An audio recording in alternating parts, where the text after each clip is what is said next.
Assalamualaikum warahmatullahi wabarakatuh. Perkenalkan, nama saya Dino Bintaro Susanto, MPM 17100000002. Saya di sini kedudukan kelas adalah kelas D.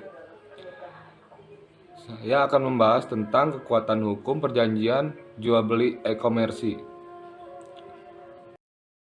Belakang. Perjanjian dianggap sah apabila memenuhi syarat subjektif dan syarat objektif. Subjektif, perjanjian e-komersi dengan perjanjian biasa tidaklah berbeda sangat jauh. Yang membedakan pada bentuk keberlakuannya di media.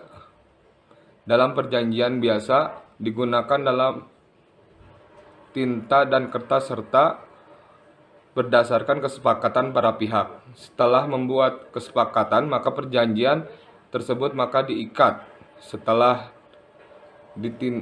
ditandatangan. Sedangkan e-komersi, perjanjian menggunakan media elektronik yang ada hanya forum dan belangko.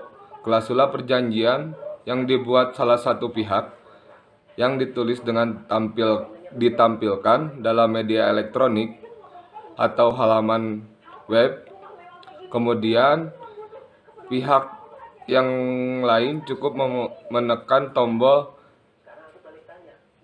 disediakan untuk mengikat diri terhadap perjanjian tersebut. Hal ini tentu saja menimbulkan berbagai macam permasalahan di dalam perjanjian serta secara elektronik mengenai sah tidaknya perjanjian tersebut. Permasalahan yang lebih luas terjadi pada bidang keperdataan karena transaksi elektronik untuk kegiatan perdagangan melalui sistem elektronik telah bagian dari perniagaan nasional dan internasional.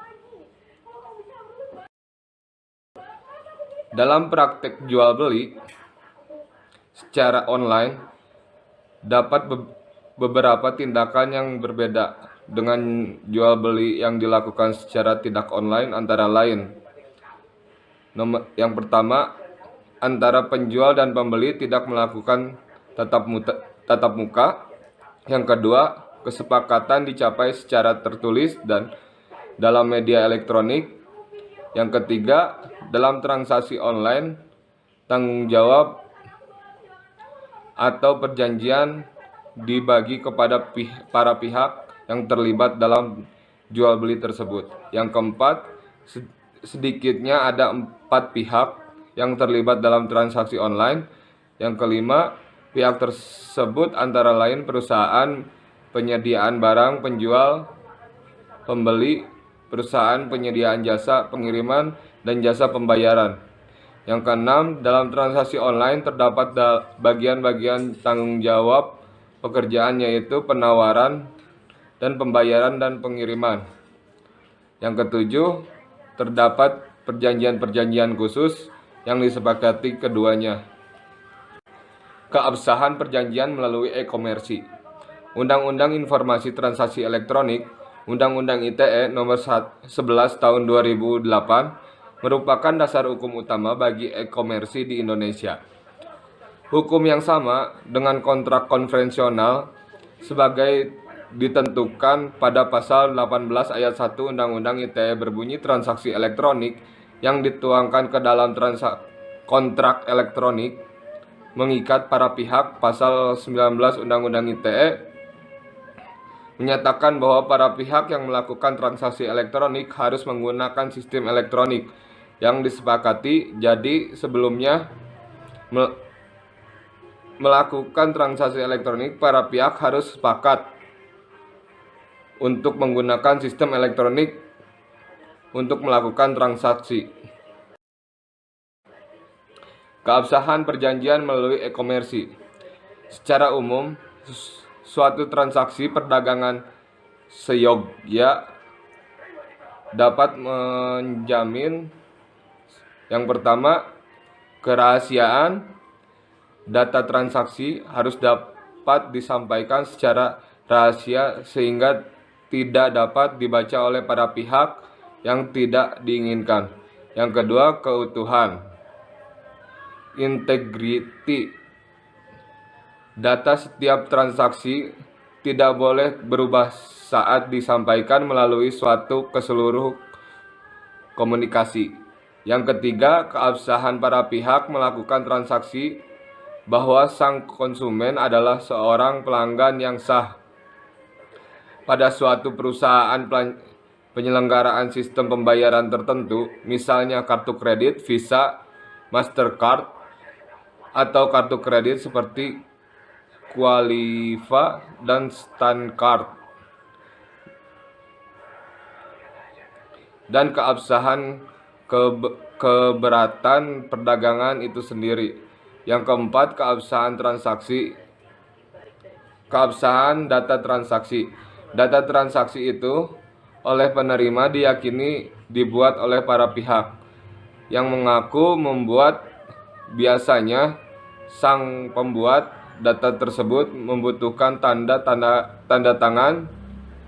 Hal ini termasuk pula jaminan bahwa tanda tangan dokumen tersebut tidak bisa dipalsukan dan diubah. Yang kelima, dapat dijadikan bukti tak dapat disangkal, non-produktif. Catatan mengenai transaksi yang telah dilakukan dapat dijadikan barang bukti di suatu saat jika ada perselisihan. Yang keenam, keabsahan dari perjanjian melalui internet dapat juga meliputi perizinan domisili perusahaan virtual.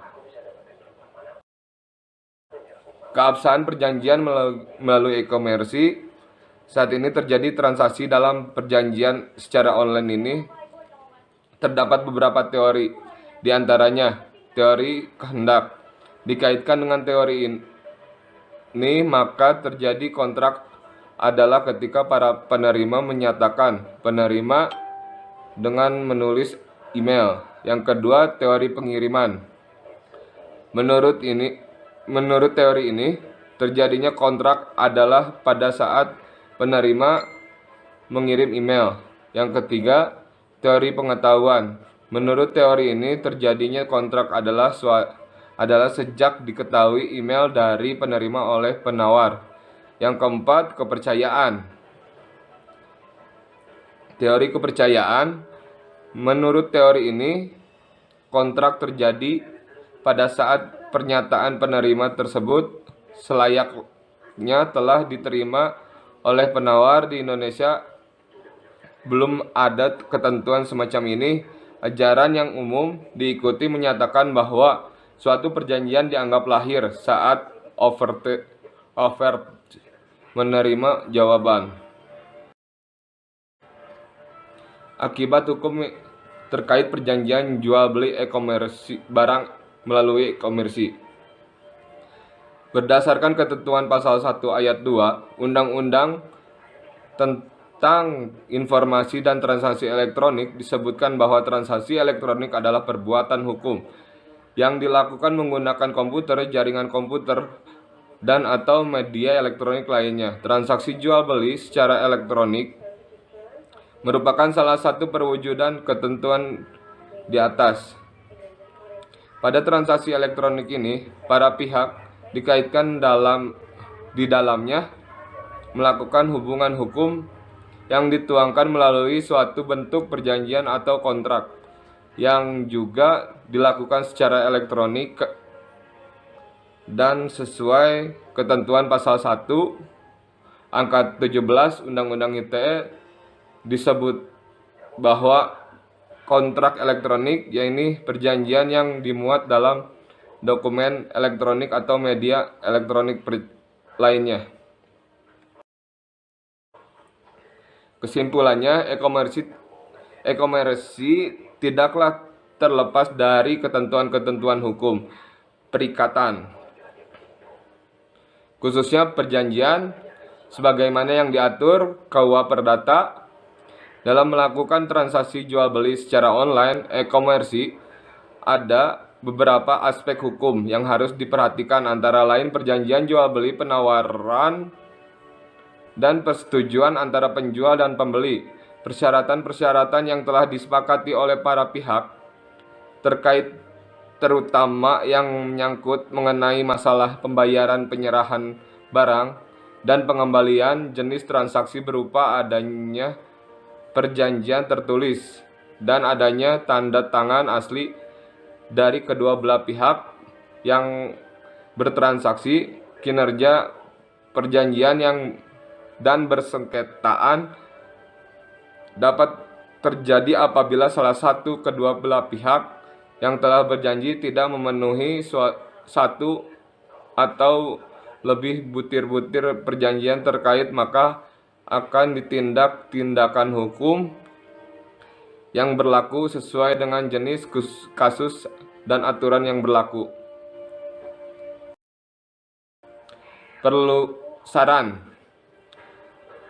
Perlunya dilakukan sosialisasi Undang-Undang ITE sehingga masyarakat mendapat memahami, mengetahui perihal tentang keabsahan perjanjian melalui internet tersebut. Di dalam hal ini, sosialisasi yang dimaksud juga agar masyarakat dapat melaksanakan transaksi elektronik sesuai dengan aturan yang berlaku, dan juga agar dapat persamaan persepsi sehingga tidak dapat